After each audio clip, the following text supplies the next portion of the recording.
allaha u naxariistay saddex qof ayaa ku geeriyooday halka ay shan kalena ku dhaawacmeen shil gaadhi oo maanta ka dhacay dawga degmada Sheekh ee gobolka Saaxil. Gaadhiga shilkani sababay ayaa waxa uu ahaa nooca qaada rakaabka u kala goosha gobolada bariga Somaliland iyo kuwa galbeedka, waxaana goobta uu shilkani ka dhacay soo gaadhay barasaabka gobolka Saaxil iyo maamulka degmada Sheekh, waxayna booqdeen cisbitaalka degmada Sheekh halkaas oo xaaladooda caafimaad lagula tacaalayo dadka shilkani ku dhaawacmay. waxaana ugu horeyntii halkaasi ka hadlay agaasimaha cisbitaalka degmada Sheekh, maamulaha cisbitaalka degmada Sheekh iyo maayir ku-xigeenka degmada Sheekh, waxayna ka warameen dadkani ku dhaawacmay shilkani baabuur iyo kuwa ku geeriyoodayba. ka dhacay Dawga Sheekh oo ay ku dhimatay maxay tuleeyeen saddex qof iyo shan qof dhaawaca. waxa weeyaan intii adeegan u qabanay cisbitaalka aan ugu qabanay oo dhamaynay hadda maxay tuleeyeen dhaawacii oo dhan waa la qaaday, waxaan u gudbinay berbera si wixii kalena hargeysa u gudbiyo hal qof ayaa ugu cuslaa hal dareewalkii maxay tuleeyeen gaariga. marka isagana maxay tuleeyeen waxaan saarnay gaarigii hartubka oo aan ugu danayn inuu qaado maxay tuleeyeen hargeysa geeyo loo gudbiyo marka berbera. marka maxay tuleeyeen aad bay maasan yihiin barasaabka gobolka oo maxay tuleeyeen gurmudkan oo sameeyay iyo ambaasadaasba. inna lillahi wa inna ilayhi raaji'uun. saaka waxa ka dhacay buurta Dawga Sheekh baabuur ay leedahay shirkadda socdaalka ee Sky oo ka soo baxay Boosaaso.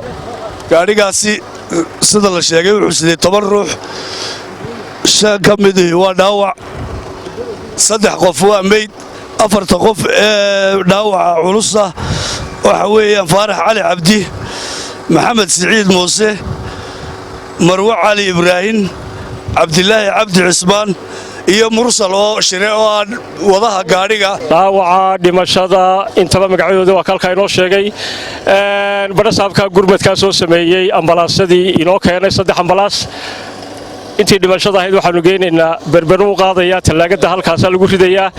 dhaawacana waa la qaaday isagana waxay ka sheekh halkan inoogu xaray isbitaalkii maba jiraan. aad baan ugu mahadnaqaynaa gobolkana gurmadka fiican. barasaabka gobolka Saaxil Axmed Maxamed Xaashi iyo taliyaha laanta nabadgelyada wadooyinka gobolka Saaxil oo iyaguna halkaasi ka hadlay ayaa waxay fariin u direen darawaliinta gaadiidka ku kaxeeya xawaaraha sare.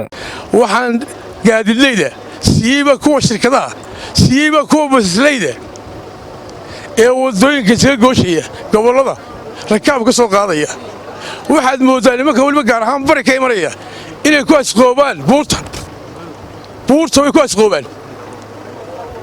cadaabtii iyo jannadii bay u arkaan. taasi waa cadaabtii halkaa marku marayana waa jidka siraad. waxaan leeyahay baabuurta hala jeegnayo amar baana la siiyey waa ku dhaqmaynaa. baabuurkii aanu ku qabanno cillad iyo xawaare iyo faas oo aan horeba ugu shaqaynaynay tallaabo sharciga waa faasba ka qaadayna. inna lillahi wa inna ilayhi raaji'uun. waxaan la kulannay waanu gurmad u soo samaynay shilkaa ka dhacay Buurta Sheekh. sideedaba baabuurtan basaska ah ee ay shirkaduhu leeyihiin waxaan anu u arkaa inaanay sidii caadiga ahayd u socon. waxaan fariin u dirayaa inay si wanaagsan oo degan oo waa rakaabbi sidaan ay u socdaan. haddii baabuurka xadkiisa la dhaafiyo waxa weeyaan taa dhibaatada iyo tuka badan baa dhacaysa. maalin walba waa shil taagan wadadani oo dhimasho iyo dhaawaca. si taa looga taxadiro waxaan farayaa qolada baabuurta inay baabuurtooda si wanaagsan u socdaan.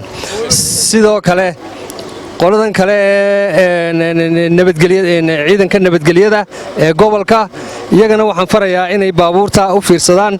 wixii baabuur ah ee aan socodkiisu saxnayn oo baabuurka aan saan u socon amaba xadkiisa dhaafa inay tallaabo ka qaadaan. waxaan aad iyo aad ugu mahad celinayaa cisbitaalka Sheekh shaqaalihiisa iyo kuwa berbera gurmadka ka soo sameeyay oo runtii iyo ciidanka nabadgelyada oo gurmad fiican sameeyay.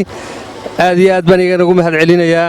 shaqo fiicanna way qabteen, gurmad fiicanna way sameeyeen, iyaguna dadaalkooda ha sii wataan. Cabdirasaaq Qaasim Jaamac, wararka telefishinka Badcas, magaala xeebeedka Berbera.